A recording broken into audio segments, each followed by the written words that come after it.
مبارک بیا هم د ټولو هیوادوالو مبارک. افغانستان کرکټ ملي لوبډلې بنگلادیش له لوبډلې څخه یو ورځنۍ ټیسټ لوبه د 240 منډو په توپیر وګټله چې افغان لوبغاړو پکې کوم ریکارډونه جوړ کړل او شادمان اسلام چې افغانستان ته چیلنج ورکړی او همداشان د بنگلادیش کوچ یا روزونکي چې افغانستان ته چیلنج ورکړی هغه به اوس له خفګانه زړونه چوي. افغان لوبډلې په خپل لومړنۍ پړۍ کې د بنگلادیش ملي لوبډلې ته 342 منډې هدف وټاکه.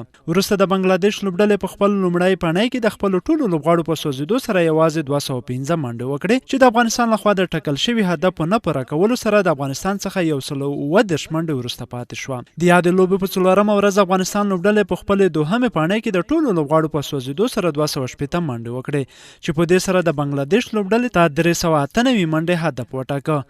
بنگلادیش لوبډلې د لوبې په وروستۍ ورځ نن دوشنبه په خپل دویمه پړۍ کې د ټولو لوبغاړو په سوځیدو یوازې 130 منډې وکړې او دغه ټیسټ لوبه افغانستان ته وبیلله.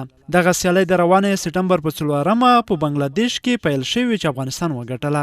د افغانستان لوبډلې کپتان رشید خان په دغه یوځنۍ ټیسټ لوبه کې د 11 وکټو پر ترلاسه کولو او په یو پړۍ کې د 50 په ترلاسه کولو د لوبې د غوره لوبغاړي جایزه ترلاسه کړه.